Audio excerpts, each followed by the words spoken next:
Bonsoir, chers participants.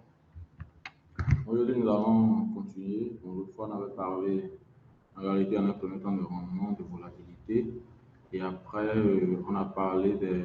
Allô, docteur, revoyez la voix. La voix, on n'entend pas. Oui, mais...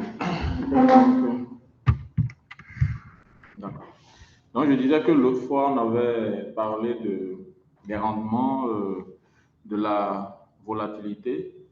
Et après, on a parlé des portefeuilles optimaux. Spécifiquement, on a parlé de la frontière efficiente. Mais tout ça concernait les actifs avec des risques. Donc aujourd'hui, nous allons essayer déjà de voir, lorsqu'on fait un mélange d'actifs risqués et d'actifs non risqués, quelle est la forme de la frontière efficiente et comment est-ce que nous pouvons interpréter ces différents résultats. Après cette phase-là, on va essayer déjà de continuer avec la série des exercices. Donc voilà un peu le plan de la journée, de la soirée. Est-ce qu'il y a des questions par rapport à la séance passée?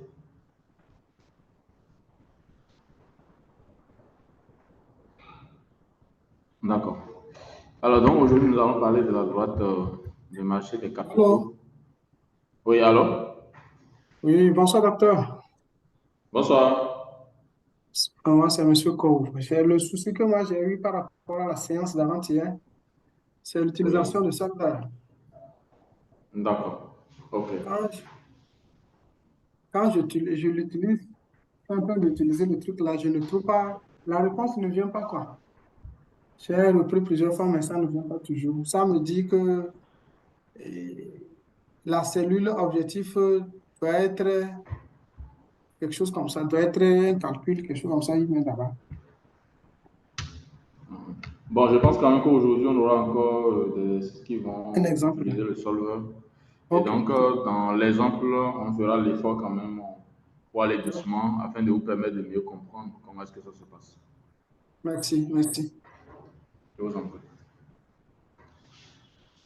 Alors, dans le plan, on aura une petite introduction. Après ça, on va parler du portefeuille efficient, mais cette fois-ci en considérant un actif sans risque. Et on va parler du ratio de Sharpe qui permet vraiment de comparer des actifs, même des actions, par rapport vraiment à un certain investissement sans risque. Et on va parler du portefeuille de Sharpe. Et après, nous allons parler aussi de la droite de marché des capitaux. Donc voilà, de façon globale, ce qu'on aura fait ce soir en dehors des exercices qu'on aura fait. Bon, l'idéal, c'est de pouvoir quand même atteindre cet objectif. Autrement, c'est pas grave, on va continuer très prochainement. Alors, donc une petite introduction. Généralement, nous avons l'avenir qui nous présente des incertitudes. Lorsqu'on prend les systèmes financiers, généralement, il y a beaucoup de risques autour. Et on dirait quand même que ce sont ces risques-là qui motivent un peu un certain nombre d'investisseurs à mieux investir parce qu'on sait que lorsqu'on prend plus de risques, généralement, on s'attend à un rendement vraiment mieux. Et donc, maintenant, le truc ne suffit pas de chercher à prendre un grand risque. Et qu'est-ce qui prouve que lorsque je prends un grand risque, à la fin, je serai plus rémunéré que quelqu'un qui accepte de ne pas prendre de risque. Et donc, sur le marché, on a différentes sortes d'actifs. Nous avons par exemple des obligations qui sont généralement en réalité vues comme aussi des actifs. On a des obligations, on a des actifs sans risque, on a des actions. Les obligations qui sont vues comme des actifs sans risque et nous avons des actions qui sont généralement risquées. Et donc, lorsque on prend un investisseur qui décide par exemple d'investir dans une action, hein, on sait d'avance que c'est risqué. Mais qu'est-ce qui lui permet de dire à la fin que, OK, il va risquer, mais à la fin, il ne va pas rester au même niveau que quelqu'un qui n'a pas voulu risquer et qui investit dans une obligation. Vous voyez? Donc, c'est un peu ça le problème. Lorsque je prends une obligation, je sais qu'à la fin, j'ai en réalité une rémunération qui est attendue et qui est sans risque. Voilà. Maintenant, qu'est-ce qui motive alors à aller vers des investissements, vers des actifs qui sont vraiment risqués? Voilà. Donc, on verra quand même que dans le court terme, les actifs, comme les obligations, sont quand même constituent des investissements sans risque, mais au même moment, les rendements que ces, en réalité, investissements-là donnent en retour ne sont pas généralement importants. On aura des taux de 1%, 2%, 3%, vous voyez, donc généralement, ce n'est pas suffisamment important. Par contre, lorsqu'on investit dans une action, généralement à long terme, par exemple sur 10 ans, on sait qu'à la fin, bon, le rendement généralement peut être vraiment considérable par rapport à quelqu'un qui juge d'investir dans un portefeuille sans risque. Et là, c'est à long terme. Ça veut dire quoi? Ça veut dire qu'au fur et à mesure que le temps passe, nous allons constater un certain nombre de volatilités, des volatilités qui peuvent être dues quand même à certaines politiques définies de façon générale, dues à en réalité, certaines perturbations économiques, ainsi de suite. Donc, il y aura des fluctuations. Donc, de proche en proche, le risque va quand même faire que on va constater que ce n'est pas totalement avantageux, mais à l'échéance à terme, généralement, ça peut être bon. Et donc, d'avance, comment faire? Comment est-ce qu'un investisseur peut faire pour savoir si, en prenant ce risque à la fin, il va faire mieux que quelqu'un qui n'a pas jugé bon de prendre un risque? Voilà. Donc, ici, nous avons deux thèmes que nous comparons. Il y a les actifs en réalité risqués et les actifs sans risque. Et donc, c'est un thème qui va nous permettre aussi de comparer, par exemple, deux actions, pour comparer deux actifs, même qui sont risqués.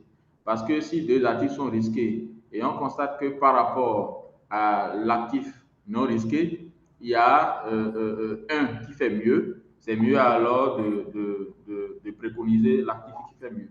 Donc, on verra cela avec le ratio de Sharpe qui nous permettra de comparer, par exemple, des actions et par rapport peut-être à une obligation, par exemple, pour voir quelle est en réalité la décision que l'investisseur doit prendre pour pouvoir vraiment avancer. Voilà.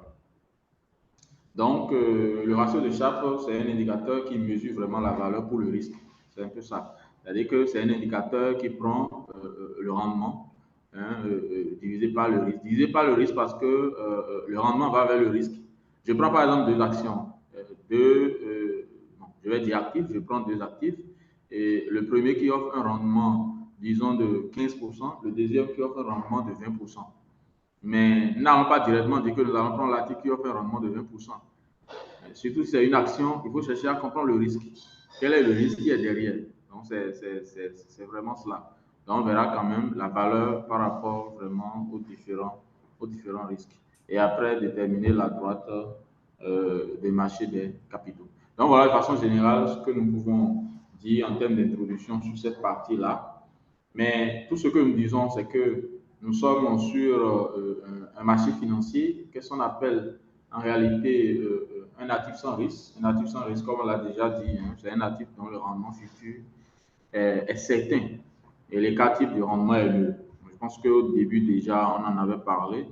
Donc, il y a pas mal quand même d'exemples. Par exemple, si je prends les obligations, les obligations sont des actifs qui sont sans risque.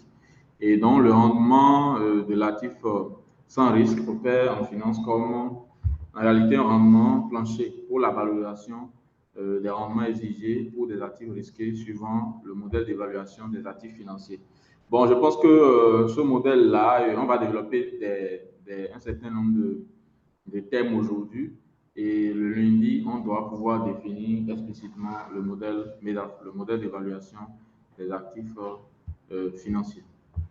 Alors, et donc, lorsqu'on prend le taux de rendement des obligations, généralement, c'est estimé par une approche empirique. C'est-à-dire que, de façon générale, quel est le niveau du rendement des actifs sans risque? Et l'exemple qui est donné là, c'est l'exemple des obligations.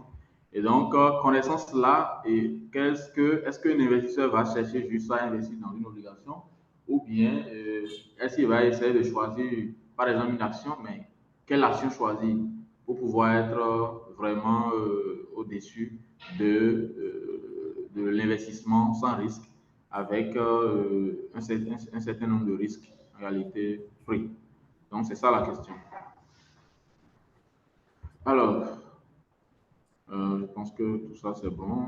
On va Donc, l'autre fois, on avait en réalité construit le portefeuille, la courbe, la frontière efficiente. On avait construit la frontière efficiente, mais en tenant compte que des actifs qui sont risqués. Vous allez constater que lorsque nous considérons la frontière efficiente, on n'a pas observé sur cette courbe-là un portefeuille dont en réalité le risque est nul. Voilà, donc c'est ça qui prouve qu'on a travaillé avec que des actifs en réalité risqués. Mais lorsqu'un actif sans risque intervient, comment est-ce qu'on peut placer cela? Donc, vous allez voir, il y a cette courbe-là qui montre un peu comment est-ce que ça se fait. Lorsque l'actif est sans risque, ça veut dire que sa volatilité est égale à zéro. Et donc, le portefeuille est directement en ce point-là. Là où il y a le curseur là. Vous voyez, en R0, vous avez directement le portefeuille qui est là. Donc, ça, c'est le portefeuille de coordonnées 0, R0. R0 n'est rien d'autre que le rendement de l'actif sans risque. Voilà. Et donc, ceci représente la frontière efficiente. Cela voudra dire que tout portefeuille que nous prenons sur cette frontière-là est tel que, en réalité, il n'existe pas un autre portefeuille de rendement égal, en réalité, au rendement de ce portefeuille-là. Hein, de mieux, il n'existe pas un autre portefeuille de rendement meilleur que le rendement de ce portefeuille-là. Par exemple, je prends le portefeuille P. Il n'existe pas un autre portefeuille de rendement meilleur que le portefeuille P à ce risque fixé. À ce risque fixé, bien entendu. Voilà. Et de la même manière, on ne peut pas trouver un autre portefeuille à ce risque ou bien à ce rendement fixé.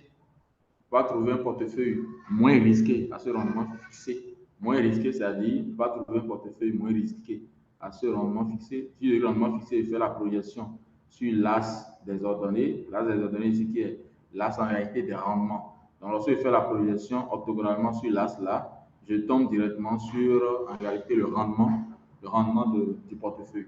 Et donc, cela voudra dire que je ne peux pas mettre la main sur un autre portefeuille de rendement mieux que ce portefeuille efficient-là, lorsque je fixe en réalité ce niveau de risque. Autrement dit, la frontière efficiente fournit en réalité des portefeuilles de rendement meilleur, lorsque le risque est fixé. Donc voilà, ça donne vraiment la frontière. On ne peut pas trouver, par exemple, on peut pas trouver un portefeuille en haut ici. Ce portefeuille ne sera pas réalisable. Ça, c'est pas possible. Par exemple, si vous avez un portefeuille en haut ici, ça veut dire que en réalité, le rendement est nettement supérieur par rapport à la frontière. C'est la frontière qui marque en réalité la limite de tout ce qu'il y a comme portefeuille. Aucun point ne peut être au-delà lorsqu'il s'agit d'un actif en réalité risqué. On ne peut pas trouver le portefeuille au-delà de cette frontière. Mais on verra que lorsqu'il y a un actif en réalité sans risque, on va voir la droite de marché des capitaux qui nous permettra vraiment de mieux délimiter la frontière efficiente. Alors, et donc, on avait défini le rendement généralement des actifs et on a tenu compte des risques. Parce que si vous vous rappelez bien, au cours de la première séance, on a considéré un portefeuille à un actif de rendement respectif RI et dont les volatilités sont respectivement sigma jusqu'à sigma N. Mais ici, maintenant, nous voulons avoir un portefeuille dans lequel nous avons la présence d'un actif en réalité sans risque. Voilà. On intègre l'actif sans risque juste pour pouvoir quand même mieux comparer. Parce que ça, c'est vraiment le minimum. Si par exemple, on arrive à mettre la main sur un portefeuille dont le rendement est au-dessus, est en dessous, ça, est en dessous comment appelle-t-on, du rendement de l'actif sans risque, cela voudra dire que ça ne vaut pas la peine de travailler avec ce portefeuille-là. Ce n'est pas bien parce qu'il y en a mieux. Parce qu'il y a déjà un actif sans risque et dont le rendement est encore mieux. Et donc, ça ne vaut pas la peine. Lorsque le rendement est totalement encore au-dessus du rendement de l'actif sans risque, ça ne vaut vraiment pas la peine. Donc, c'est vraiment une barrière. Et donc, là, nous allons considérer les portefeuilles qui sont au-delà de la droite d'équation R égale à RF, où RF représente le rendement de l'actif sans risque. Donc ici, considérons un portefeuille. Bon, ici, il y a une erreur déjà, ce n'est pas risqué, mais et un portefeuille à un actif sans risque. C'est ça. C'est un actif sans risque. Hein. Un actif non risqué. Le Allô, rendement allô, RF. allô, allô, allô. Oui, allô? Allô? Je crois que tout à l'heure, ce que vous avez dit là, normalement, c'est qu'on ne doit pas retrouver un autre portefeuille avec comment on appelle, avec ce niveau de risque bas, mais avec un rendement plus élevé. Si on en retrouve, ça veut dire que ce n'est pas le portefeuille qu'on devait choisir normalement. Ce n'est pas que ça devait être en deçà, ça devait être au-dessus. Oui, en fait, Parce que pour un c'est niveau de vraiment risque ça. donné, Donc, pour un niveau de risque donné, on doit pouvoir optimiser le rendement. au fait, je peux déjà faire la construction, ce que je dis là, pour que ce soit plus clair. C'est-à-dire que j'ai le,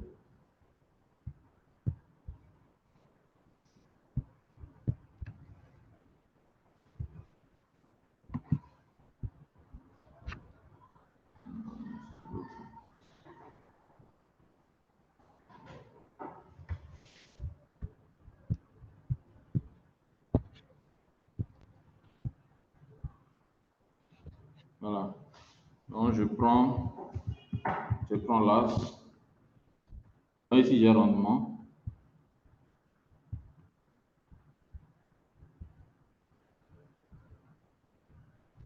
Rendement, et là, j'ai en réalité pas rendement, hein, c'est attention, Risque et le risque. rendement. Le risque. Maintenant, ici, j'ai le rendement. Voilà. Alors, j'ai ici la frontière efficiente. Voilà la frontière efficiente. Mais ce que je dis, c'est que je prends maintenant l'actif sans risque, dont le rendement est RF. Le rendement est RF. Et si le rendement est RF, je regarde cette droite-là. Imaginez si je mets la main sur un portefeuille, disons ici. Voilà un peu. Et ça, c'est en réalité un portefeuille risqué parce que voilà le risque. Si je note ça P, par exemple, le risque c'est sigma P. Et vous voyez le rendement. Le rendement ici, c'est RP. Et là, c'est pas bien. Parce que j'ai un portefeuille là, risqué, dont le rendement est encore plus petit que le rendement de l'actif sans risque. Ça, c'est pas bien. On ne peut pas conseiller P à un investisseur. C'est pas possible. Parce que autant mieux chercher à ne pas risquer. Parce qu'avec des ARF, le risque est zéro. Donc, on ne peut pas conseiller P à un investisseur. Et là, par exemple, si on calcule le ratio de Sharpe de P, on verra quand même que le ratio de Sharpe là est d'office inférieur à 0 parce que le ratio de Sharpe, bon, c'est vrai qu'on n'a pas encore vu la formule, mais c'est RP moins RF Ok, ok. sur Donc, sigma P. ok, Là, c'est je inférieur vois, à 0. ok, je vois ce que vous êtes en train de dire. Donc, ça veut dire que c'est que on veut faire une proposition à un investisseur. Et on C'est serait ça. déjà au niveau de la ligne que vous avez tracée là. Maintenant, on se Oui, retrouve avec un profil qui serait plus bas. Le risque serait plus c'est bas. ça. Non, là, je Le veux, rendement, le rendement, le rendement est plus bas en fait. le rendement est Par plus bas. Ok. rapport, Mais là, le par risque. rapport. Mais là, ici, je ne risque pas en fait. C'est ça le problème. Hein, Ok, à parce RF, que je ne bon, risque il n'y a pas. pas de risque. Ok, d'accord, Le d'accord. risque est Ok, nul, voilà. ok, Mais ok, ici, je ok. veux risquer, mais la rémunération est encore faible. Ça ne vaut pas la peine. Non, non, non, c'est pas la peine. Ok. C'est pas. Voilà. Hmm. Voilà. C'est ça. OK. Très bien. Donc, nous avons un actif, ça j'ai bien dit, c'est actif sans risque, actif non risqué, le rendement RF. Mais on a la part, c'est-à-dire la proportion de l'actif sans risque là, qu'on dénote ici par I0. Mais dans le même portefeuille, nous avons un actif risqué maintenant, de rendement R1 jusqu'à Rn et de proportion respective I1 jusqu'à I7. Évidemment, la somme des poids donne 1. Et ici, dans le portefeuille, comme nous avons un actif sans risque qui intervient, il va falloir intégrer le poids là en question. C'est à cause de ça ici, j'ai commencé par 0. Somme I1 de 0 à N de I7 égale à 1. Donc, le portefeuille en question, c'est I0, I1 jusqu'à I7. Donc, voilà notre portefeuille. Donc, il y a des actifs risqués et un actif non risqué. qui constitue en réalité le portefeuille. Dans cette situation, comment est-ce que nous pouvons évaluer le rendement? La formule ne change pas, évidemment. La formule ne change pas. Le rendement, c'est toujours la somme des poids multipliés par les rendements. Ça n'a pas changé. Ici, on a juste écarté le I0. C'est la même chose, on pourrait faire directement somme I allant de 0. Allô? Oui, allô? Oui. Bonsoir, monsieur. Oui. Bonsoir. C'est un actif risqué ou bien non risqué? Oui, c'est ça, je disais tout à l'heure, en fait. Lorsque je prends ici, c'est un actif non risqué. Le rendement RF. Okay. Bon, je corrige en même temps pour éviter Voilà. les questions parce que ça va revenir, ça risque de revenir. Je corrige Merci. en même temps. Ça ne va pas prendre du temps. Très rapidement, je corrige.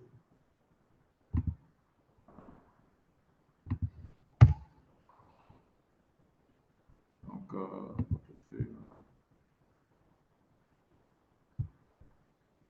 très bien. Donc, un actif non risqué. Non risqué.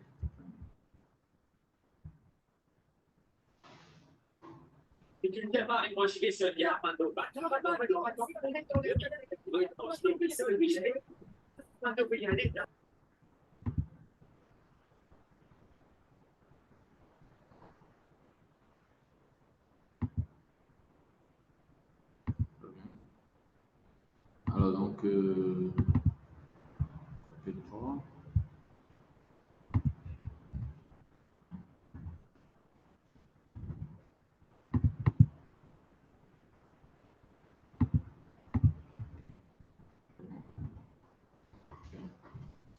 Alors, donc,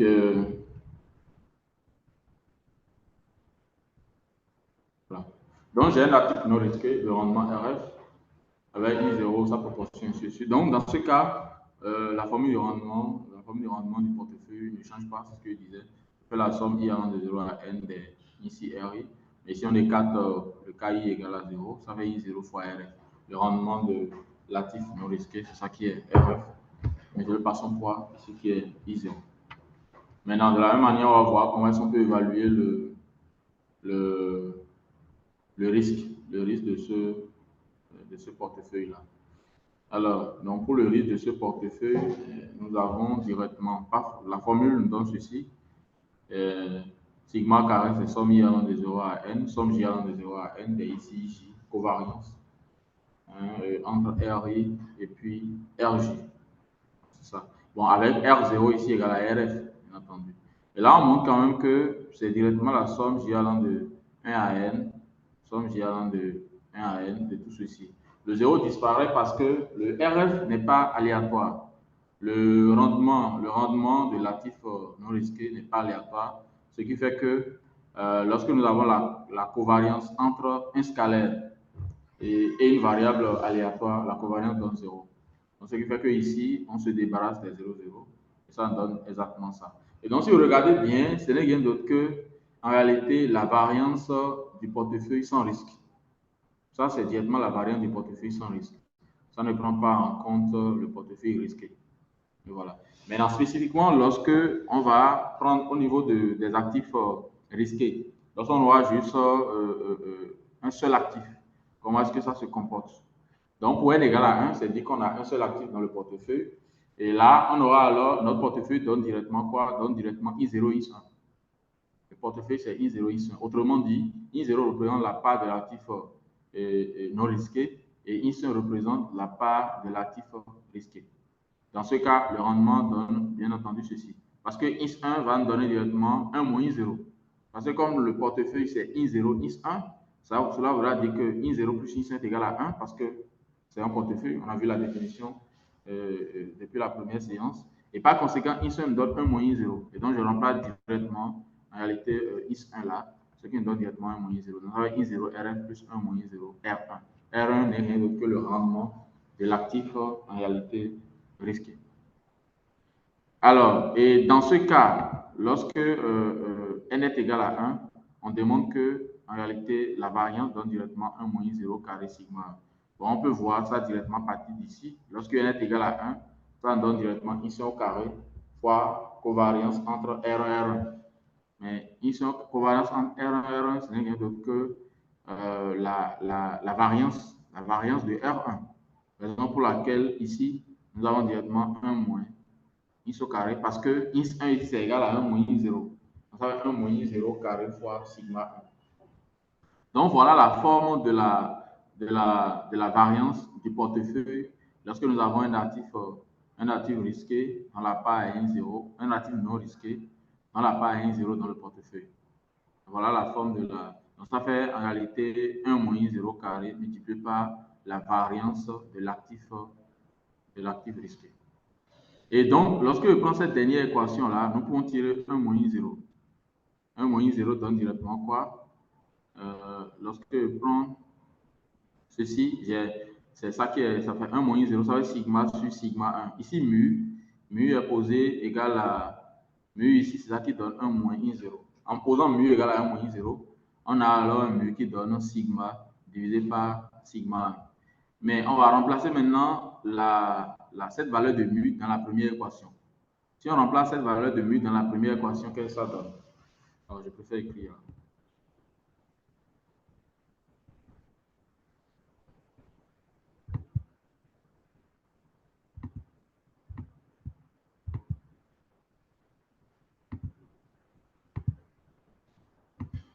Alors, donc ici, j'ai un portefeuille qui est constitué de deux actifs. Par exemple, j'ai pris n égale à 1. J'ai mon portefeuille qui est constitué de deux actifs. J'ai un actif non risqué, et j'ai un actif risqué. Attention, un actif risqué. Et donc, l'actif risqué est, la proportion, c'est ici I0, et le rendement, je note ça RF. Oui. Il y a une question qui est posée au niveau de la discussion. Là. Oui. Je vous reçois.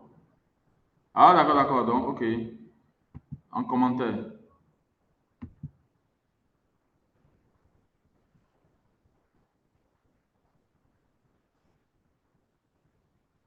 Non, ce n'est pas la période à la date égale à 0. En fait, c'est la proportion. C'est la proportion. Bon, ici, on va parler de date t égale à 0. C'est la proportion de l'actif non risqué dans le portefeuille. C'est ça. Donc, on ne va pas dire que I0, I0 n'est pas l'actif, c'est la proportion de l'actif non risqué dans le portefeuille. Voilà, merci. Alors, et donc, si je prends l'actif risqué maintenant, la proportion donne directement 1 moins I0 et je désigne par R1 son rendement. Et la volatilité, la volatilité se divise, je désigne par sigma 1. Alors, donc, mon portefeuille P, ce n'est que I0, 1 moins I0. Ça, le portefeuille. Voilà. Maintenant, l'objectif, on a déjà vu le rendement. Le rendement de ce portefeuille, ça va être directement I0 fois le rendement de l'actif non risqué, plus 1 moins I0 fois le rendement de l'actif risqué. Mais on a vu aussi que la volatilité, la variance d'abord du rendement, on a vu que c'est égal à 1 moins I0 au carré fois la variance de l'actif risqué. Voilà. Et donc, l'objectif, c'est de pouvoir maintenant écrire en réalité le rendement en fonction de la volatilité. L'objectif, c'est de pouvoir écrire le rendement en fonction de la volatilité. Et donc, qu'est-ce qu'il faut faire là? Je dégage un peu cette partie.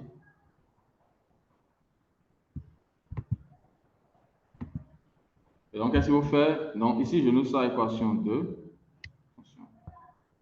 Équation 2. Équation 1. Donc, de 2, qu'est-ce que j'ai? J'ai 1 moins I0 qui me donne directement, ça va être sigma sur sigma 1. C'est que des quantités positives, donc ça va directement sur sigma 1. Et je remplace cela dans 1. Donc, je vais remplacer ceci là par sa valeur. Et en même temps aussi, je peux tirer.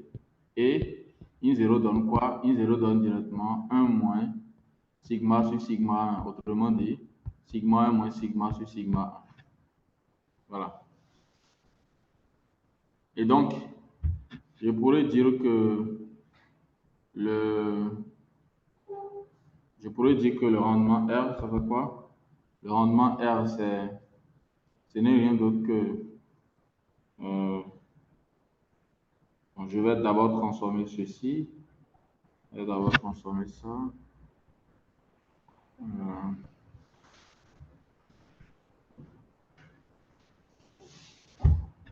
Bon, ok. Alors, ce que je vais faire pour que cela puisse intervenir, c'est que je vais commencer par poser mu égale à 1 moins 0. C'est ça. Je pose mu égale à 1 moins 0. Et donc, cela voudra dire quoi? Cela voudra dire que I0, c'est rien d'autre que quoi? I0, c'est rien d'autre que 1 moins mu. Donc, qu'est-ce que j'ai alors? R donne quoi? Donc, je remplace I0 ici. Ça va 1 moins mu RF plus mu R1. Alors, je vais nettoyer le bas.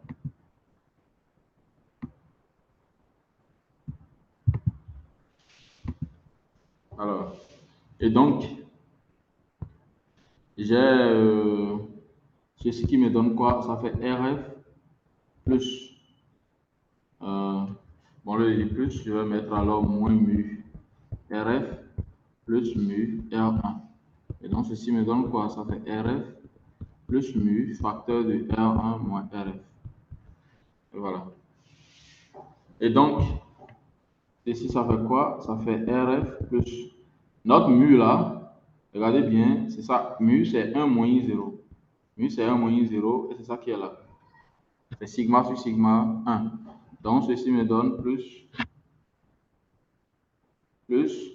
ça fait R1 moins RF sur sigma 1, le tout multiplié par sigma 1. Voilà. Donc, le rendement est une fonction linéaire de la volatilité. Le rendement est une fonction linéaire de la volatilité. Et tout est parti de cette relation-là. Tout est parti de cette relation-là. Alors, je vais nettoyer pour bien écrire. Je préfère nettoyer ça pour me rappeler ce qui est écrit, ce qu'on a obtenu. Donc, on a le rendement.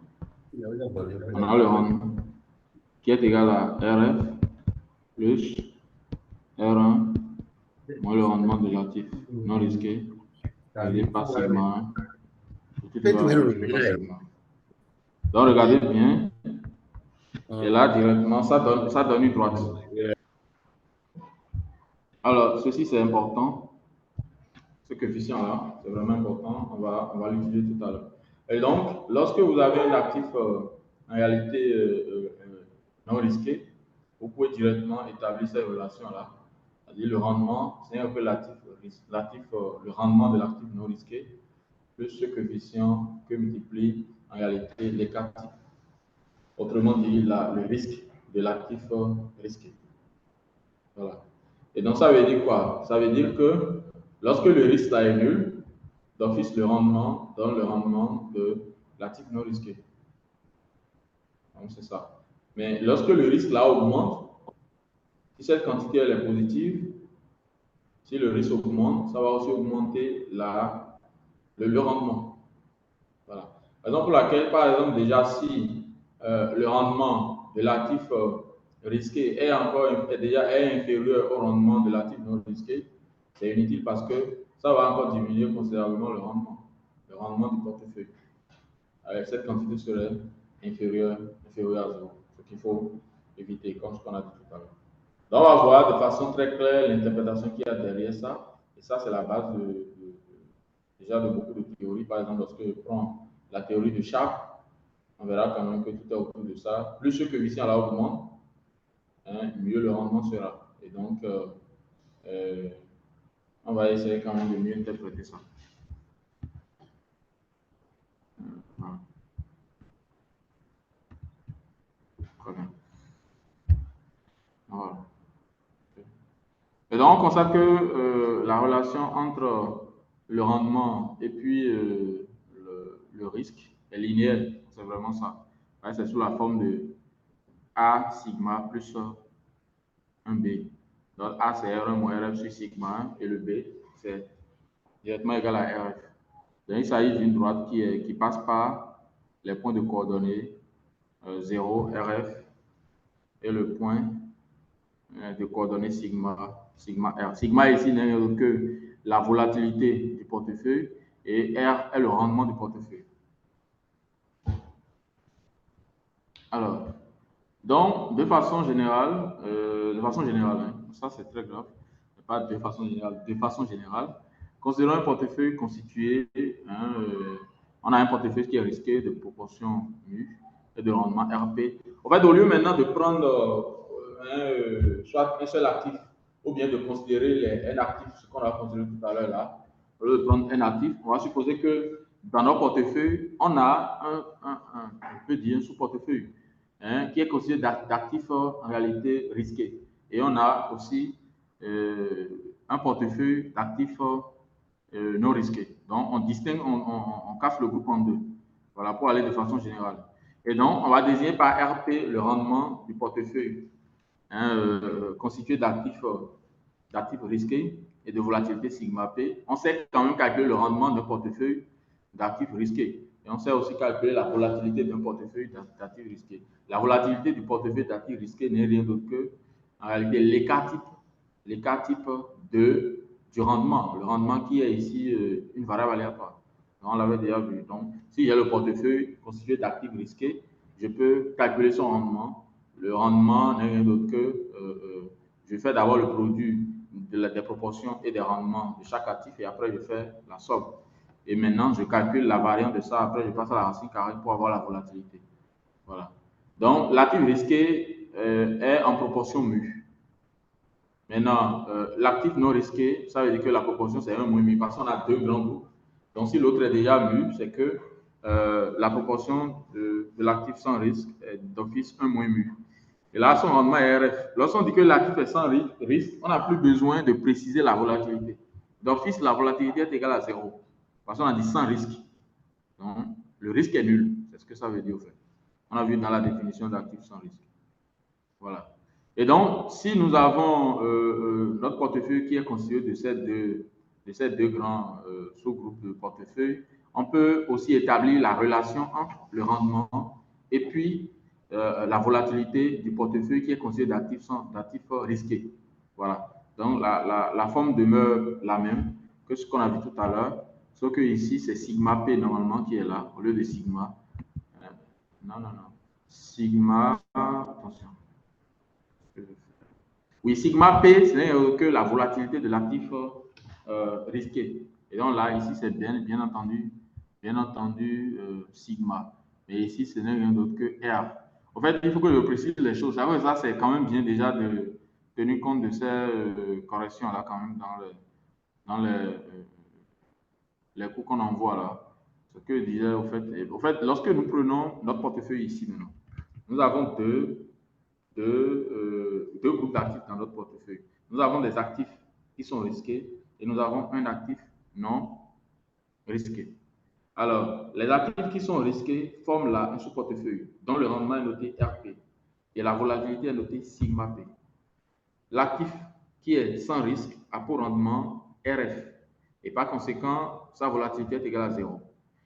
Alors, lorsque je prends l'ensemble maintenant, je constitue un portefeuille. On a dit que l'actif, en réalité, le portefeuille, disons, le portefeuille risqué apporte une proportion mu et l'actif sans risque apporte une proportion 1 moins mu. Et donc, ici, c'est RP.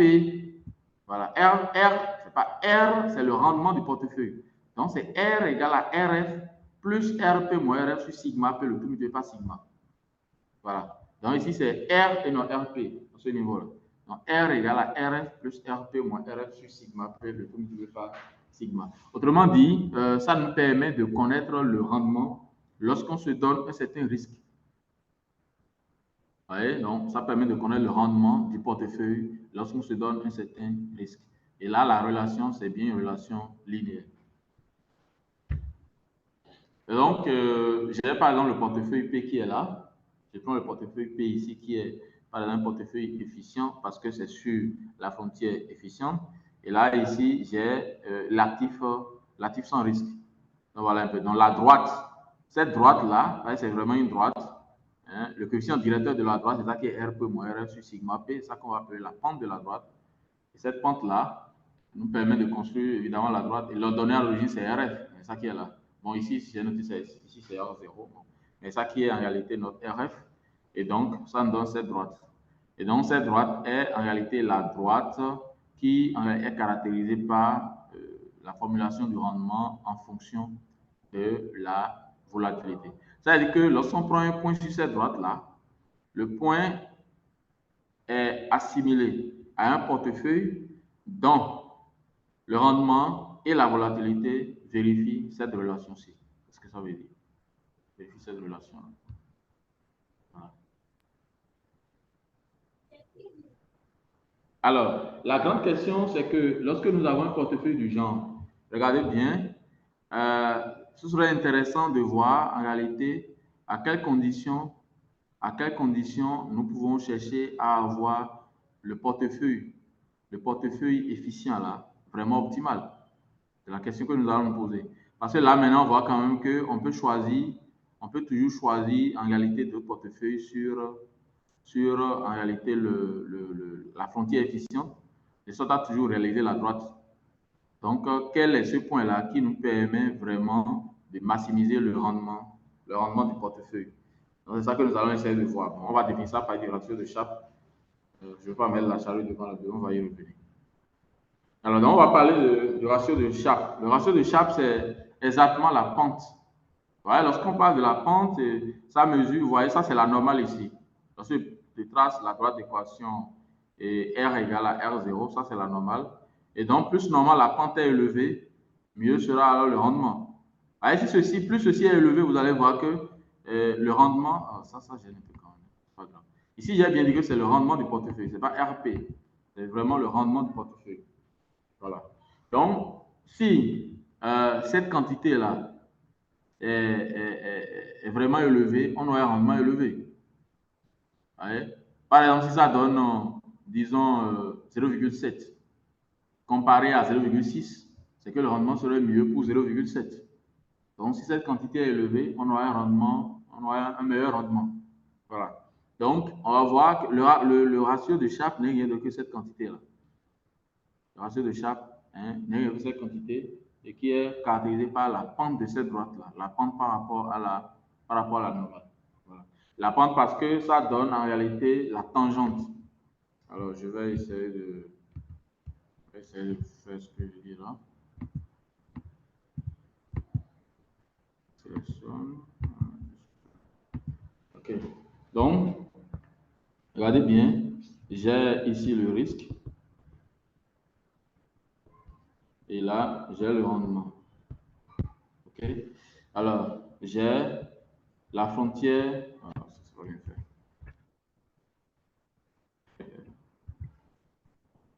OK. J'ai la frontière efficiente. Fait comme ça. Alors, maintenant, j'ai RF. J'ai RF qui est là. OK. Alors, je prends un portefeuille efficient. P. Et donc, je trace cette droite-là. OK. Je trace cette droite. Et là, regardez bien, je fais ça. Voilà. Faites ça. Donc, regardez bien, ça, c'est le portefeuille P que j'ai pris. J'ai fait la projection sur l'horizontale, qui est la normale. Si je fais la projection sur l'horizontale, qu'est-ce qui est... Ceci mesure combien? Ceci, n'oubliez pas qu'en haut, ici, on a le rendement du portefeuille P. Donc, ça nous donne RP moins RF. L'écart là nous donne RP moins RF. Mais on va voir ce que représente ceci. Ceci, pour l'avoir, ici, c'est bien sigma P. Et là, c'est 0. Donc, ceci n'est que sigma P. Et donc, la pente donne quoi? La pente nous donne directement cette distance-là. En fait, c'est la tangente de cet angle-là. La pente, ça va être directement RP moins RF divisé par cette distance qui est que sigma p. Et il y en a mieux qui en réalité intercepte aussi la frontière efficiente. Il y en a mieux.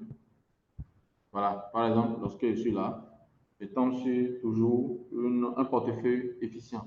Et là, la pente ici est maximale. Regardez bien, lorsque vous calculez la tangente de cet angle-là, vous allez voir que c'est supérieur à la tangente de l'angle qu'on a calculé ici. Voilà. C'est ça que nous allons appeler portefeuille de Sharpe. Ça, le portefeuille de Sharpe. Le portefeuille de Sharpe, ce n'est rien d'autre que le portefeuille qui maximise le ratio de Sharpe.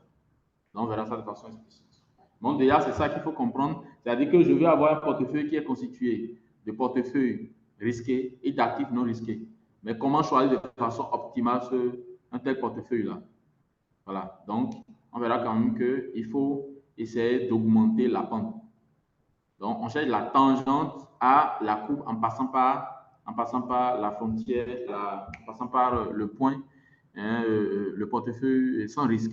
Voilà. Et ça nous donne directement un portefeuille efficient, mais qui est aussi optimal, appelé portefeuille de Sharpe. Bon, on verra quand même que ceci, c'est ça qui est appelé droit de marché. On verra ça de façon explicite. C'est cette droite qui est appelée droit de marché. On verra comment donner son équation. Alors, donc le ratio de Sharpe, ce n'est rien d'autre que cette quantité-là. On va essayer quand même de l'introduire. Je pense que dans l'introduction, on avait essayé de parler un peu du ratio de Sharpe. C'est-à-dire, je me mets dans une situation où l'investisseur veut en réalité voir si d'abord, chercher à comparer par exemple les actions dont il dispose. Est-ce que si je prends l'action numéro 1, est-ce que c'est mieux que l'action numéro 2? C'est vrai quand même que si nous voulons regarder juste les rendements, on peut ne pas quand même choisir l'actif ou bien le portefeuille qui en réalité est meilleur. Parce qu'il faut savoir quand même que le rendement part avec le risque. Et voilà, donc raison pour laquelle ici, le ratio de Sharpe, c'est un indicateur qui permet vraiment de mesurer ce rendement-là pour une unité de risque. Donc, pour une unité de risque, quel est le rendement? C'est mieux quand même, les détacher ne serait pas quand même une manière optimale de comparer des actifs, surtout lorsqu'il s'agit par exemple des actifs risqués comme des actions. Voilà. Donc, ce rapport-là permet de mesurer le rendement, mais par rapport au risque. Donc, c'est le rendement divisé par le risque, mais en tenant compte aussi de l'actif risqué. Donc, c'est une mesure en réalité qui permet de voir si est-ce que investir dans l'actif risqué, par exemple P, c'est mieux, c'est vraiment mieux par rapport à l'actif, comment appelle-t-on, à l'actif non risqué. Et de la même manière, si nous avons deux actifs risqués, idéalement, et d'ailleurs même l'indicateur qui est beaucoup utilisé, vous allez voir dans la littérature et de façon concrète dans les applications, l'indicateur qui est utilisé pour comparer rapidement, par exemple des actions, c'est le ratio de Sharpe. Il y a telle action, mais quels sont les ratios de Sharpe? Je pense que j'ai un exemple dedans, on va essayer de comparer le ratio de Sharpe pour calculer, pour voir rigoureusement quelle est l'action que nous pouvons conseiller à vraiment un investisseur. Donc, c'est vraiment important de mieux manipuler cet indicateur-là. Plus le ratio de Sharpe est élevé, mieux nous avons un portefeuille qui, en réalité, motive, qui est vraiment attrayant. Donc, c'est un indicateur qu'il faut vraiment manipuler. Et l'autre chose, c'est facile vraiment à calculer. Vous avez votre portefeuille d'actifs risqués, vous connaissez son rendement. Vous avez l'actif non risqué, vous connaissez son rendement. Vous avez la volatilité de l'actif aussi risqué. Et ça vous permet directement d'avoir le ratio de Sharpe, qui n'est rien que cette quantité-là. Et c'est facile de calculer le ratio de Sharpe pour un certain nombre d'actifs, pour un certain nombre de portefeuilles, et dire, OK, à partir de cet indicateur-là, je peux déjà choisir un actif. L'autre commentaire très intéressant que nous pouvons aussi apporter à ce niveau, c'est que lorsqu'il s'agit, par exemple, que des actifs risqués, on a une manière très simple de comparer ces actifs-là. Déjà, lorsque nous fixons, par exemple, si c'est des actifs qui ont un même risque, qui ont la même volatilité, c'est facile de les comparer. Il suffit juste de comparer les rendements pour dire, OK, ce portefeuille ou bien cet actif-là emporte sur l'autre. Lorsque les actifs risqués ont le même rendement, c'est aussi facile de les comparer. C'est-à-dire, il suffit juste de regarder les risques que cela apporte. Par exemple, s'il y a deux actifs qui apportent le même rendement, il suffit juste de regarder le risque. On n'a pas à perdre de temps pour ça. Parce que je regarde les risques, je vois quand même qu'il y a, par exemple, un dont le risque est élevé par rapport à l'autre. Je prends celui dont le risque est moins parce que pour des risques différents, je ne peux pas courir vers un actif de même rendement en prenant l'actif qui, en réalité, apporte le plus de risques. Voilà. L'essentiel, c'est de minimiser les risques au mieux. Si je sais que je vais risquer gros, mais à la fin, à long terme, je vais quand même, ce serait plus rentable, bon, OK. Je peux essayer de me lancer, sachant bien quand même que, à court terme, ce serait vraiment volatile. Voilà. Et donc, c'est un peu ça le principe. Et donc, ça veut dire aussi quoi? Même lorsque nous avons juste des actifs et dont les rendements ne sont pas les mêmes, d'une part, et d'autre part, dont les volatilités ne sont pas les mêmes, avec le ratio de Sharpe, nous pouvons les comparer. C'est ce qui est vraiment important. On verra clairement comment est-ce qu'on peut interpréter ce coefficient-là de façon très claire. Dans la session précédente, dans la session précédente, on a le rendement, oui, le rendement R et la volatilité sigma du portefeuille. Ce portefeuille est constitué d'actifs non risqués et d'actifs risqués.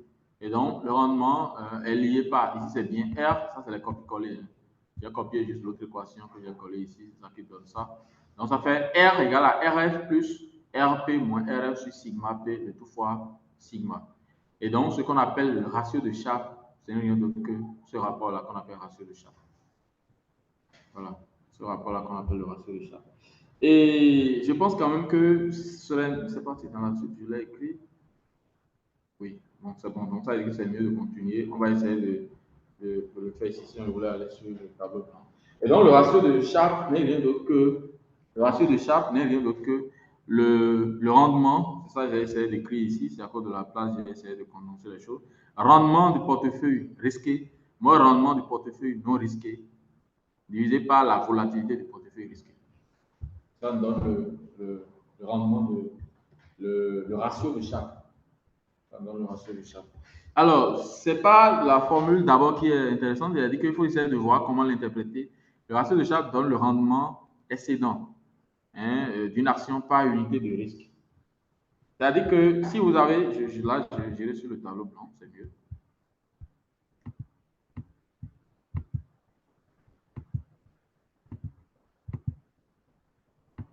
Alors, dans le ratio de Sharpe, si je note ça par exemple S, si je note ça S, c'est rendement du portefeuille de l'actif, portefeuille constitué d'actifs risqués, moins le rendement de l'actif non risqué, divisé par la volatilité du portefeuille constitué d'actifs risqués. Voilà. Ça veut dire quoi? Si ceci est égal à S, ça veut dire que le rendement du portefeuille, d'actifs risqués moins le rendement de l'actif non risqué, ce n'est autre que S que multiplie sigma P. Ça veut dire quoi? Pour une unité de risque, le rendement du portefeuille, le rendement est sédentaire parce que là, ce serait le rendement excédent. Ce serait S plus RF. C'est-à-dire que pour une unité de sigma P de risque, nous avons le rendement de RP qui n'est que S plus, en réalité, le rendement de l'actif non risqué. Vous voyez quand même que ça veut dire quoi? Ça veut dire que plus S est grand, plus le rendement aussi est élevé. plus S est grand, et S, n'oubliez pas, c'est le ratio de Sharpe. Donc, plus le ratio de Sharpe est élevé, plus le rendement est élevé. Et là, ce qui est bien, c'est que le ratio de Sharpe prend en compte en même temps le risque. Vous voyez? Ce n'est pas unité de risque. Donc, lorsque le risque croît, lorsque le risque du portefeuille croît, d'office, le rendement du portefeuille aussi augmente.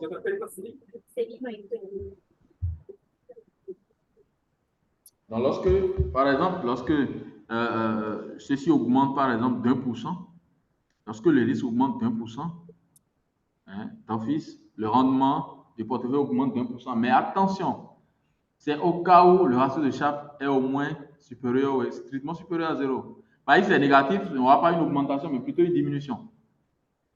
C'est à cause de ça, par exemple, lorsque vous avez un ratio de Sharpe qui est inférieur à 0, d'office, ce portefeuille-là n'est pas un portefeuille vraiment à conseiller. Donc, lorsque je prends un ratio de Sharpe qui est supérieur à 0, une augmentation du risque entraîne une augmentation du rendement. Donc, plus vous prenez de risques, hein, plus vous êtes mieux rémunéré. Donc, lorsque le risque est grand, vous avez un rendement meilleur. Je pense que c'est la normale des choses. Sans quoi, personne ne peut prendre le risque, hein, d'investir, par exemple, dans des actions. Et par conséquent, on ne peut pas vraiment transformer le monde de façon générale. Parce que généralement, surtout dans le secteur financier, tout est question de risque. Plus vous prenez de risques, mieux vous attendez quand même à un meilleur, à des rémunérations quand même considérables, à des rendements qui sont très élevés. Voilà. Et donc, avec ce ratio de Sharpe-là, nous pouvons vraiment comparer aussi des portefeuilles. On verra ça de façon claire. Là, déjà, c'est pour dire que pour une unité de risque, nous avons le rendement du portefeuille qui, le rendement excédent, qui est égal à S. Voilà. Et donc, ça permet déjà de dire que, en réalité, avec ce portefeuille-là, on fait mieux que le portefeuille, d'actifs sans risque.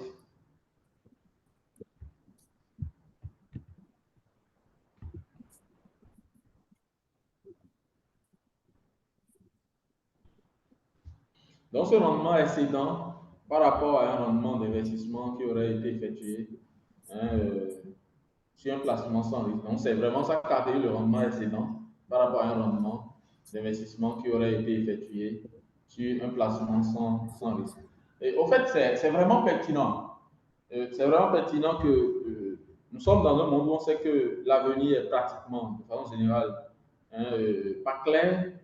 Et voilà que j'ai deux possibilités. La première possibilité, c'est que je peux investir dans une obligation. Ou à la fin, je suis sûr quand même qu'en termes de rendement, j'aurai ça. Le risque est zéro. À la fin, j'ai une idée claire de ce que je peux en réalité capitaliser. Mais au même moment, j'ai aussi un actif risqué. Je prends par exemple une action. J'ai aussi un actif risqué, dont le rendement, par exemple, est mieux. Dont le rendement est mieux, mais c'est risqué. D'avance, qu'est-ce qu'il faut faire? Est-ce que je peux directement aller vers l'actif non risqué? Est-ce que je peux aller directement vers l'actif risqué? C'est vraiment ça la question. Alors, pour encourager l'investisseur à aller vers l'actif en réalité qui est risqué, on doit pouvoir lui dire ce qu'il peut attendre de surplus lorsqu'il accepte de prendre le risque. Ce qu'il peut attendre de surplus, et ça ici, de surplus, c'est ça le rendement excédent. Le rendement excédent n'est rien d'autre que le RP, hein, le RP moins le RF, qui n'est rien d'autre que quoi? Qui n'est rien d'autre que S lorsque le risque, pas unité de risque, qui n'est que S pas unité de risque. Donc ça caractérise le surplus. Et le surplus, c'est ça.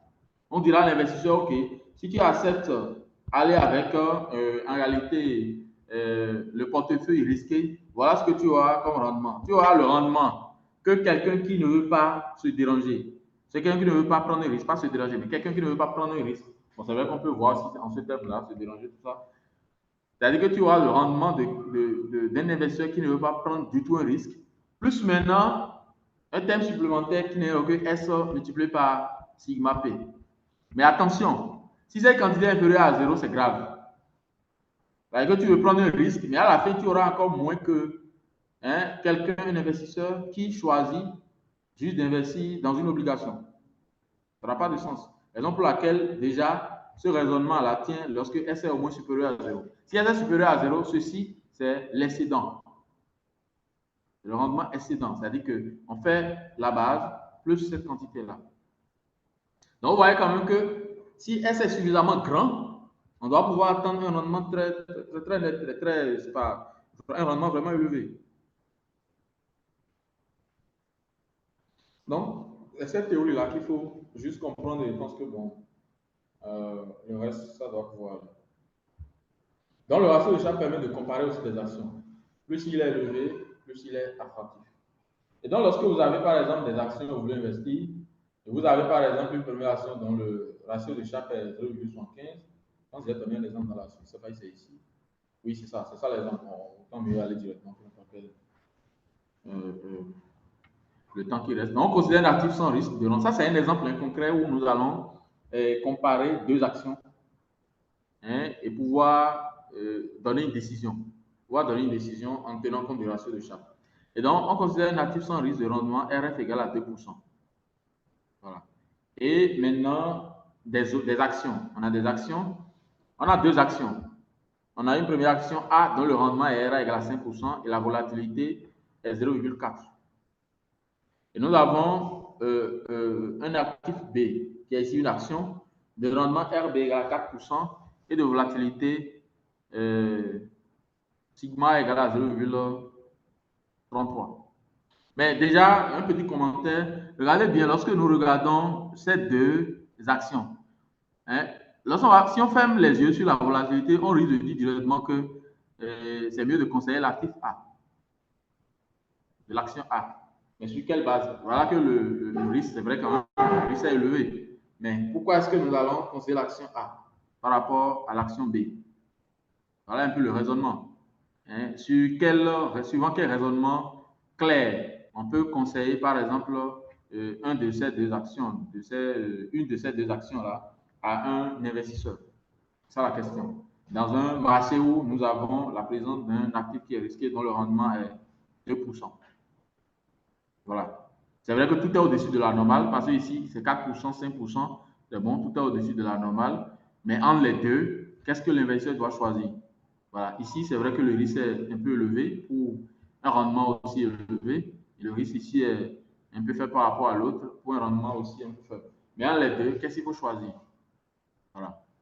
Et donc, pour comparer ces deux et tirer une décision, on peut calculer l'indicateur qui est ici le ratio de Sharpe.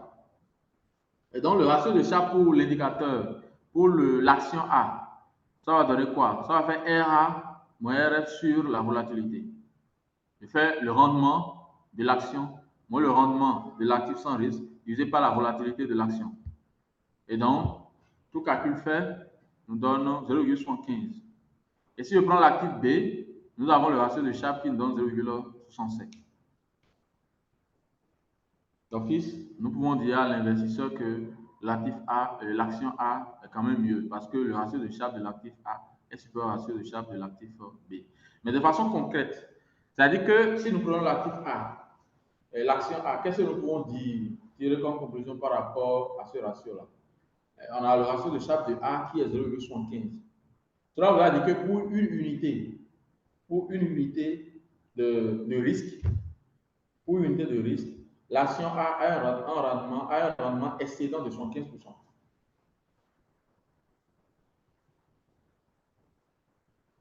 C'est vraiment important. Pour une unité de risque, l'action A a un rendement excédent de 75%. Par rapport, bien entendu, à un investisseur sans risque. C'est-à-dire que c'est par rapport, parce qu'il y a le RF qui est là.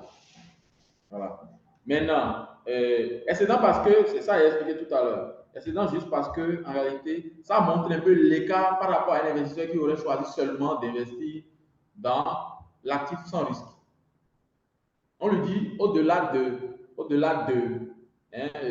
ce que l'investisseur qui a choisi juste l'actif sans risque peut avoir, voilà ce que toi tu peux avoir, 0,75%, pas une unité de risque. Par contre, pour l'actif, pour l'action B, le rendement excédent est de 67%. Donc, c'est mieux de conseiller avec la théorie de Sharpe, c'est mieux de conseiller l'action A à cet indicateur, à cet investisseur. Voilà. Alors, on a dit tout à l'heure que plus le ratio de Sharpe est élevé, plus le rendement est élevé. Maintenant, comment est-ce que nous pouvons alors reconnaître, mettre la main sur le portefeuille qui maximise le ratio de Sharpe? Ce portefeuille, lorsqu'il existe, on l'appelle le portefeuille de Sharpe. Le portefeuille de Sharpe n'est rien d'autre que le portefeuille qui maximise le ratio de Sharpe. Et donc, c'est ce que nous allons voir. Et donc, on prend toujours le même contexte. On prend le même contexte. Il y a ici un actif. Donc, le portefeuille de Sharpe, IN1, IN7, c'est le vecteur qui maximise le ratio de Sharpe. Et donc, ça résout ce problème d'optimisation. Donc, le problème, vous voyez, ça, c'est bien le ratio de Sharpe. Ici, on a mis RINS. On a mis ici RINS pour dire juste que c'est le rendement du portefeuille. C'est le rendement du portefeuille constitué d'actifs en réalité risqués. Moins RF divisé par sa volatilité. Mais la contrainte, c'est que la somme des poids doit nous donner normalement 1. Ça nous permet de mettre la main sur. Oui, allô? Oui, bonsoir, monsieur. Bonsoir. Oui, c'est monsieur Christian. Okay. C'est une question de toujours pour comprendre un peu ce qui a été développé en haut là. D'accord. Le rendement de ce qui est déterminé en haut là, c'est le rendement du portefeuille risqué, de l'actif risqué, qui représente le rendement du portefeuille. Vous parlez de RA, c'est ça? Ou bien, je suis revenu sur l'exemple, hein? Ou bien vous êtes dans le portefeuille de Sharpe? Oui. Ici? Oui, en haut. Avant ça. Donc, d'accord. Là. Oui. Le RA, oui, le RA, là, c'est le rendement du portefeuille en réalité. Non, le RA, oui. Bon, oui, le RA, en fait, on a ici des actions. Vous voyez quand même, lorsqu'on parle de portefeuille, on peut avoir dans le portefeuille, c'est qu'on a le rendement, on a l'actif non risqué et on a aussi une action. Donc, c'est des portefeuilles à deux actifs.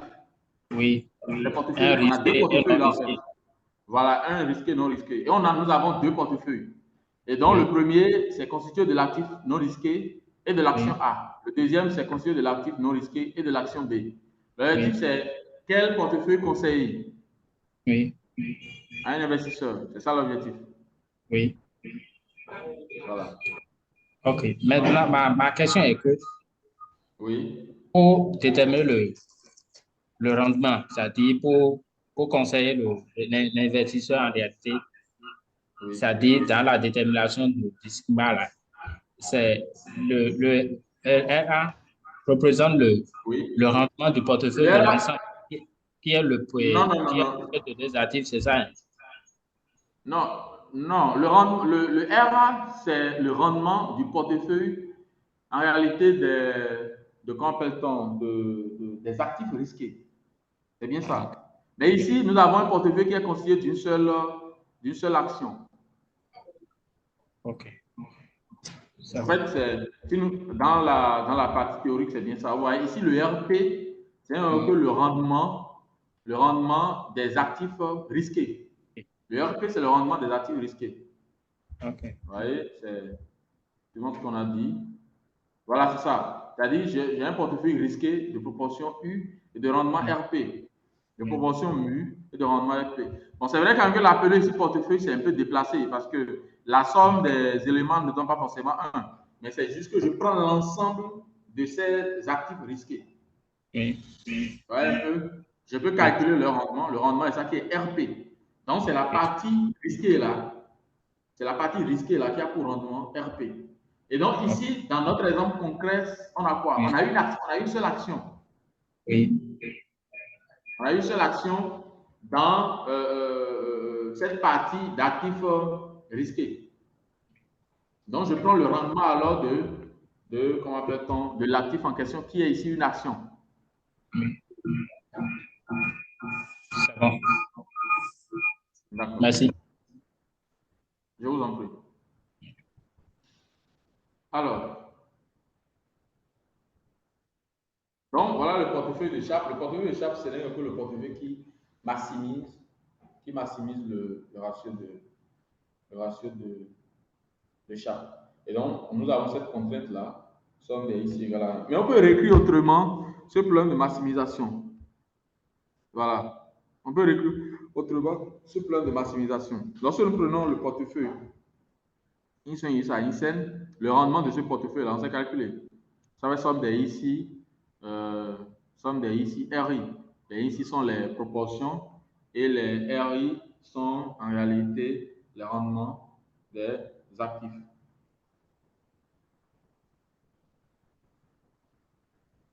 Et donc R de I, ce n'est que la somme. Alors là, ce que je vais faire, je vais aller au tableau pour mieux expliquer cette partie-là. C'est vraiment important pour la suite aussi. Donc, je vais essayer de mieux expliquer ça. Alors, donc, j'ai un portefeuille qui est constitué d'actifs risqués. Actifs risqués dont les proportions sont IS1, ISN. Mais je veux déterminer maintenant, en réalité, le portefeuille de Sharpe. Le portefeuille de Sharpe, ce n'est rien d'autre que le portefeuille qui maximise. Donc, sous INS, quoi? R INS moins RF divisé par quoi? Divisé par sigma INS. Mais R INS, ce n'est rien que le rendement des actifs. C'est ça. Ça, actifs risqués. OK? Ce sont les actifs risqués. Et donc, R de INS, on connaît. R de INS, ce n'est que quoi? R de INS, ce n'est que la somme des ICI fois RI. I allant de 1 à N. Et on peut écrire autrement cette formule-là. Regardez bien ce que nous allons faire. On va désigner par mu. Oui, je vais désigner par mu le vecteur des rendements, R1 jusqu'à Rn. Ceci, ce n'est rien d'autre que le produit scalaire entre mu, bon, je peux faire comme ça, mu et ins. Et ça, ce n'est rien que quoi? Ce n'est rien d'autre que, bon, je vais prendre la transposée. Je vais tenir compte directement de cette forme-là parce qu'il y a des manières comme la, comment appelle-t-on? Quand le produit scalaire est symétrique, j'ai deux formes, mais je préfère utiliser cette forme-là. Bon, j'ai noté ça R au lieu de mu, donc je vais conserver ça. Ça, j'ai noté ça R au lieu de mu. Donc là, je mets R. Et donc, ça va quoi? Ça va être transposé de R que multiplie 10. C'est le produit scalaire euclidien. C'est-à-dire que je sors la somme des produits des éléments d'un même indice. Voilà. Donc, je peux écrire le rendement comme ça. Et on a déjà vu que sigma ins, on peut l'écrire comment? On a déjà vu la forme matricielle de sigma ins. La forme matricielle de sigma ins, c'est que racine carrée de transposée de ins fois V ins. V ici, c'est la matrice de variable covariance des rendements des actifs risqués. Et donc, ça veut dire quoi? Ce problème, on peut l'écrire autrement. Je vais nettoyer cette partie.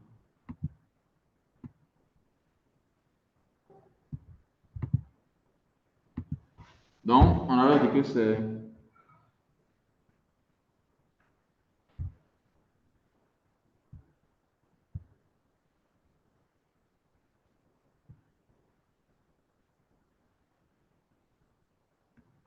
le masse de R ins moins RF sur sigma F. Et là, maintenant, ça va quoi?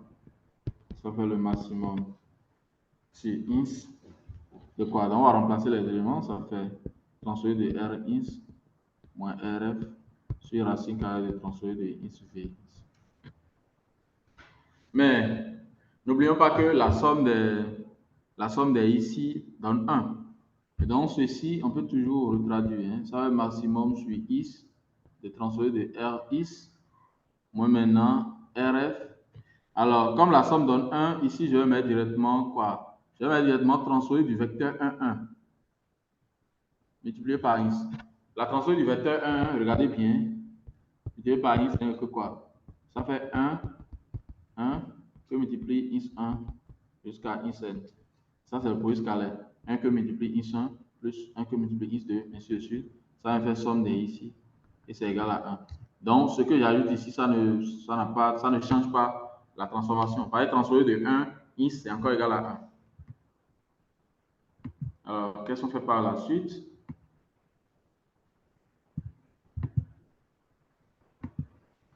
Donc, ça veut dire quoi? Le tout divisé par 1, il ne faut pas qu'on oublie ça. Le tout divisé par racine carrée de transformer de IS VIS. Et donc, le problème d'optimisation devient maximum sur IS de quoi? Donc, ça va être transposé de R moins, ça, hein, R moins RF. On va transposer, non, je ne vais pas mettre transposé. Multiplié par le vecteur 1, 1, le tout scalaire IS. Divisé par quoi? La racine carrée de transposé de IS VIS. Mais sous la contrainte, transposé de 1 IS égale à 1. Voilà. Mais vraiment, compiler ça dans la pratique, ce n'est pas souvent facile.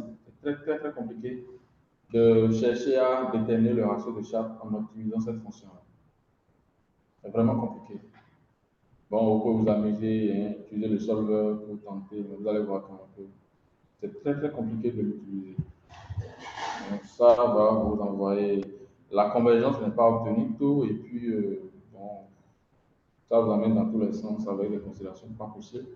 Mais heureusement, de façon théorique, une forme équivalente à ce problème-là est donnée. C'est ça que nous allons manipuler, qui est nous allons manipuler, c'est ça qui est beaucoup manipulé dans la pratique, vraiment sur le plan professionnel. C'est ça qui est beaucoup manipulé. Alors, on peut aller sur le cours. Et donc, voilà, au lieu de maximiser l'autre problème, on va juste minimiser la variance. Bon, c'est vrai que l'espace là est de trop. On va juste minimiser la variance du portefeuille des actifs risqués, mais sous cette contrainte-là désormais. Cette contrainte-ci. Donc, transformer de R moins RF fois. Le 1 là, c'est le vecteur dont les composants sont tous égales à 1. Voilà. Et nous avons au total N. Donc, on multiplie IS, voilà, égal à 1. Donc, on montre que ce problème d'optimisation est équivalent à le problème de maximisation là, est équivalent à ce problème de minimisation. Donc, maximiser le ratio de Sharpe revient juste à minimiser la volatilité, mais désormais sous cette contrainte-là. Mais lorsque vous trouvez la solution ne vous donne pas directement un portefeuille, parce que la somme ne donne pas 1. Donc, on normalise maintenant la solution. Donc, ça en bas, il faut normaliser le résultat pour obtenir maintenant le portefeuille de Sharpe. Donc, ce résultat-là est beaucoup utilisé dans vraiment la pratique. Minimiser celui-ci, c'est vraiment facile. Parce que ça, c'est la, comment appelle-t-on? C'est la variance, pas la volatilité, mais la variance. Donc, l'idée, c'est de minimiser la volatilité. Bon, ça, c'est la racine carrée de l'autre, mais on veut juste l'élément qui minimise. Donc, c'est la même chose. L'autre, c'est la fonction racine carrée. Et donc, les minimums sont atteints au même point parce que c'est une fonction qui est strictement croissante. La fonction racine carrée est une fonction qui est strictement croissante. C'est-à-dire astérisque plus. Voilà. Et donc, au lieu de maximiser ce problème-là, maximiser cette fonction, nous allons juste minimiser cette fonction selon que la contrainte change. Et après, il faut normaliser les résultats obtenus.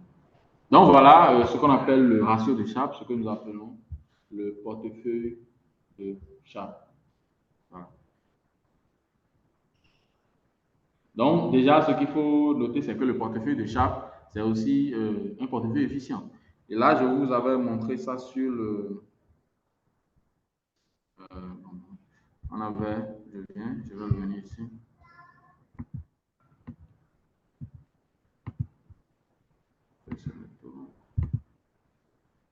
Voilà. Et donc, lorsque nous prenons l'astre risque, rendement, hein, nous avons la frontière.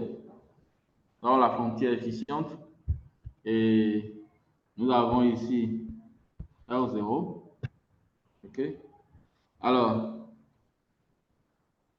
on a plusieurs ratios de Sharpe.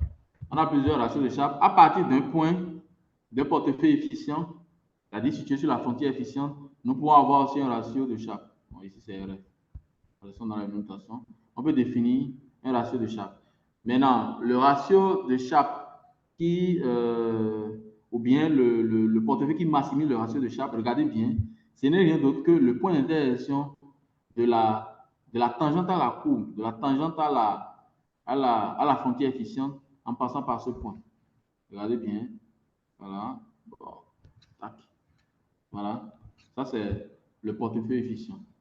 Le portefeuille de Sharpe. Portefeuille de Sharpe. Ça. C'est ce portefeuille-là qui, en réalité, maximise le ratio de Sharpe. Parce que n'oubliez pas, le ratio de Sharpe, ça caractérise la pente. Ça caractérise cette pente-là. Et donc, on a plusieurs pentes. Là, on a une pente. Là aussi, on a une autre pente. Là aussi, on a une autre pente. Donc, là où la pente est maximale, c'est ça. Et ça doit être sur la frontière. Vous voyez que ici, si on vient là, ça ne sera plus tangent. Là-bas, on ne peut plus trouver une tangente passant par ce point qui pourra passer par cette frontière, ce portefeuille efficient. Voilà. Donc, le portefeuille efficient qui rend le ratio de Sharpe maximal est bien le point d'intersection de la courbe, autrement dit de la frontière efficiente et de la tangente à cette courbe-là par rapport en passant par le point RF, le point de coordonnées 0 RF. Donc, de façon pratique, lorsque vous construisez déjà votre frontière, la frontière efficiente, vous pouvez directement déterminer le ratio, le portefeuille de Sharpe.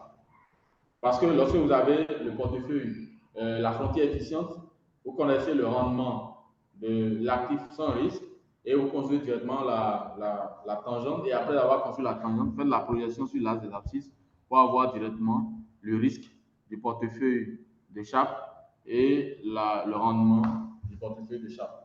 Maintenant, il faut bien entendu déterminer les proportions. Pour la détermination de la proportion, il faut faire recours maintenant au problème d'optimisation.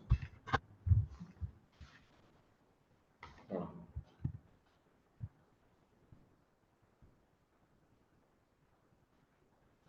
Alors, la droite de marché des capitaux, ça, je pense qu'on l'avait expliqué déjà. Ce n'est rien que la tangente qu'on vient de calculer. La tangente qui passe par le portefeuille. C'est la tangente qui passe par ça. Passe par le portefeuille de l'actif sans risque et du portefeuille de Sharpe. C'est tout. C'est la droite définie par ces deux points-là. Je pense que va avoir une autre coupe dans le cours qui explique ça. Voilà, c'est ça. Ça. La droite de marché, vous voyez, le meilleur portefeuille efficient. Donc, ça, c'est le meilleur portefeuille efficient, c'est le portefeuille qui maximise. Lorsqu'on est sur un marché financier constitué d'un actif sans risque et d'actifs risqués, le portefeuille efficient, c'est le portefeuille qui. Le meilleur portefeuille efficient, c'est le portefeuille qui maximise le ratio de Sharpe. Et le portefeuille qui maximise le ratio de Sharpe, c'est un peu le point d'intersection de la courbe efficiente par en réalité la tangente à cette courbe-là en passant par le portefeuille de l'actif, bon, en passant par l'actif sans risque. Voilà. C'est ça le ratio le portefeuille de Sharpe. Cette droite-là, c'est ça qu'on appelle droite du marché du capital. N'oubliez pas, on avait déjà déterminé l'équation de cette droite-là. Seulement que nous n'avons pas utilisé le ratio de Sharpe, le ratio maximal. On n'a pas utilisé le ratio maximal. En chaque point, on a pu avoir le ratio. Mais ici, maintenant, il faut utiliser le ratio, en réalité, de Sharpe qui réalise le maximum de la pente. Et donc, il faut juste remplacer l'ordonnée, c'est-à-dire le coefficient directeur par cette quantité-là. Pourquoi je change? Voilà. Et donc, on verra quand même que si on désigne par RS le rendement du portefeuille de Sharpe et sigma S sa volatilité, la droite de marché des capitaux est celle définie par les points. Pas deux points peut définir entièrement une droite. Donc, c'est défini par les points de coordonnées 0 RF et sigma SRF. Donc, c'est ça la particularité ici pour la droite des marchés des capitaux. Pour la droite des marchés des capitaux, c'est-à-dire que il faut considérer le portefeuille de Sharpe. Ça, SF, S et sigma S et RF. Ça caractérise le portefeuille de chaque. Et donc, sur un marché financier où nous avons un actif sans risque et puis des actifs risqués, la frontière efficiente n'est plus directement celle que nous avions étudiée lorsqu'il s'agit que d'actifs risqués. La frontière efficiente n'est rien que la droite du marché des capitaux. Cette droite-là, qui prend la frontière efficiente. Ça veut dire que c'est en réalité une droite qui donne le meilleur rendement à un risque donné. C'est la droite qui donne le meilleur rendement à un risque donné. Et donc, ça permet de voir comment associer vraiment les actifs pour pouvoir réaliser ce meilleur rendement. En fait. Voilà. Donc, lorsqu'il y a un actif sans risque qui rentre en jeu, il faudra quand même que cette droite-là, c'est cette droite-là qui caractérise, la frontière efficiente. Et le meilleur portefeuille efficient, c'est le portefeuille qui, en réalité, est donné par, comment appelle-t-on, le portefeuille de chaque. Donc, je pense qu'il y a quand même de bons exercices, de bonnes applications sur ces choses-là et on pourra voir comment ça marche dans des situations concrètes. Voilà. Bon, ce qu'on appelle la pente de la droite de marché des capitaux, c'est rien d'autre que le ratio de chaque, mais le ratio de chaque pour le portefeuille de chaque. Ça. Le ratio de chaque pour le portefeuille de chaque. Ça qui donne la pente maximale. Et donc, par rapport au coût de façon globale, c'est ce que nous pouvons vraiment dire. C'est vrai quand même qu'on a fait suffisamment le coût aujourd'hui. Hein. On est allé jusqu'à la droite de marché des capitaux. Bon. Et donc, idéalement, on va passer normalement, on va chercher à finir la fiche numéro 1. On va finir la fiche numéro 1.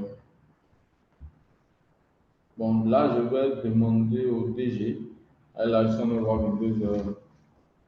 Je vais demander au DG si on peut finir. C'est vrai qu'en plus, ça va prendre un peu de temps parce qu'il faut programmer tout ça dans le solver. Ça va permettre de répondre à la question. Mais pensez idéalement, s'il vous plaît, docteur. Oui, alors. S'il vous plaît, docteur. Oui, je vous reçois. Allô? Allô? Allô, je vous reçois. Allô?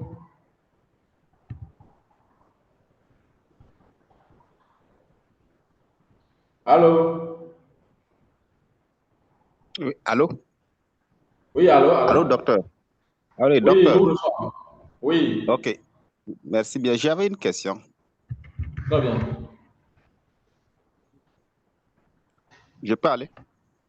Oui, allons-y.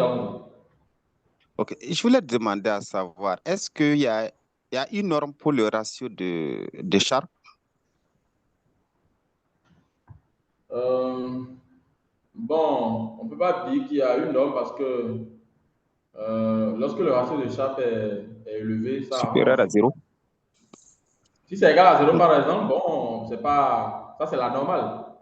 C'est la normale. Ça veut dire que, en réalité, quelqu'un qui prend l'actif risqué aura un même rendement que celui qui prend l'actif non risqué.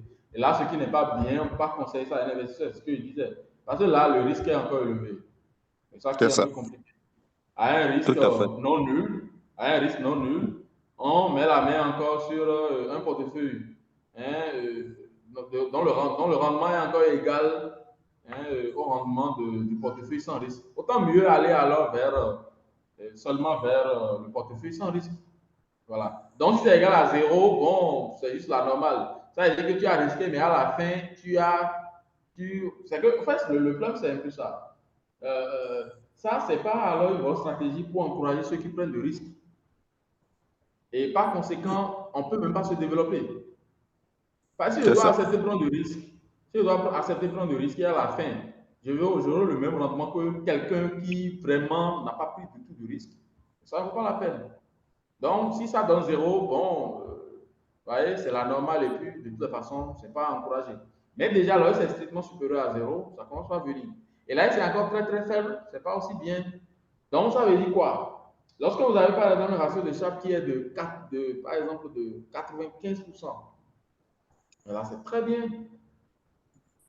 Par rapport par exemple, à un ratio de Sharpe qui donne 60%, c'est mieux de choisir ce qui donne 95%. Maintenant, si c'est encore plus supérieur à 1, c'est encore nettement mieux. Si par exemple, vous avez un ratio de Sharpe qui donne 1,4, ah, mais là, c'est très bien. Ça veut dire quoi? Ça veut dire que par unité de risque, le rendement excédent est égal à 1,4. C'est ça. Ça, c'est le rendement excédent. Hein. Et ça dit à l'investisseur que, c'est-à-dire que si tu acceptes prendre ce risque-là, voilà ce que tu auras de surplus par rapport à quelqu'un qui ne veut pas prendre du risque. Ça, c'est le surplus. Tout à fait. Voilà un peu. Donc, lorsque le ratio de Sharpe est vraiment suffisamment élevé, ça encourage vraiment, ça encourage l'investisseur à vraiment avancer. OK. Bon, merci beaucoup, docteur. Et je vais ajouter quelque chose.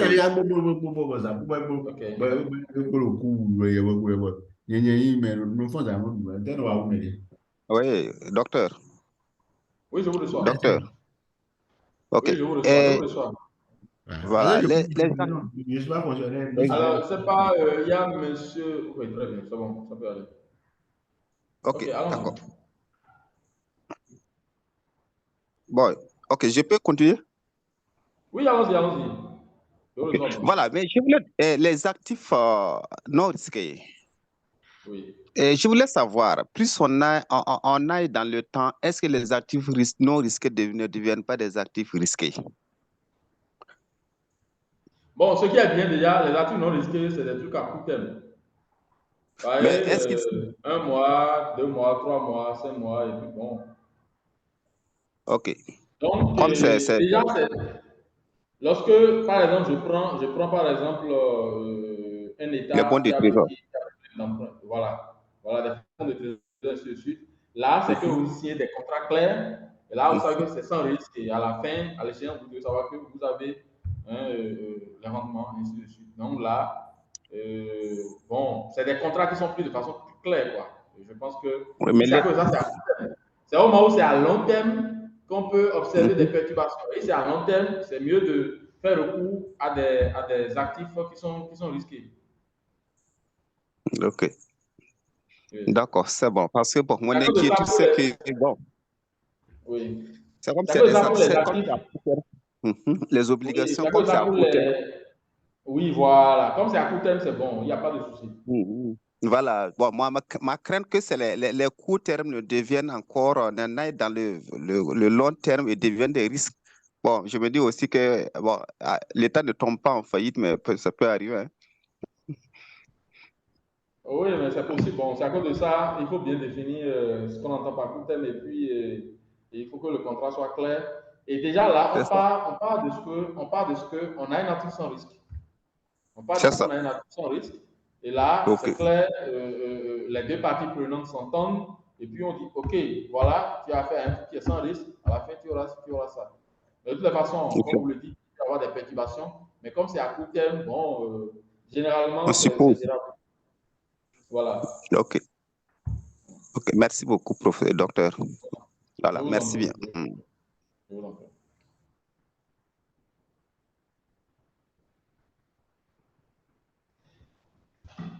Alors, bon, ce serait quand même intéressant de traiter, bon, même si on va traiter de façon entière, au moins la question 4, qui parle vraiment du portefeuille de chaque. Et là, je vais demander au DG si on peut toujours avancer. Est-ce qu'on peut continuer un peu? Il est 22h38 ici à Montréal. Bon, c'est sûr que chez vous, c'est pas tout à l'heure la même chose. Est-ce que DG est en ligne? Est-ce que le DG est en ligne? Oui, je suis là, docteur. D'accord. OK. Est-ce qu'on peut amorcer au moins la question 4 ou bien... Si ça ne va pas nous prendre trop de temps, parce que là, il est déjà 21h30, on est censé finir à 21h30. Il est dit à 21h38. En plus, c'est vendredi, donc en fin de semaine comme ça, les gens sont d'accord, fatigués. oui. D'accord. Il doit avoir des programmes de part et d'autre. OK. Ça peut ne pas permettre à d'autres, bien sûr. Alors que c'est une partie intéressante. Donc, ce que je vais alors demander à l'ensemble, essayez de vous amuser déjà dans le week-end pour traiter les questions qui restent sur la fiche numéro 1. Je pense qu'au cours de la séance prochaine aussi, on ira sur la fiche numéro 2. On va faire une petite partie de cours. On va parler comment appelle-t-on, du modèle du MEDAF, modèle d'évaluation des actifs financiers. Et puis après cela, avancer dans l'exercice. S'il n'y a pas d'autres questions, je vais donner la parole au DG. OK, chers participants, est-ce que vous avez des questions? Non, c'est bon.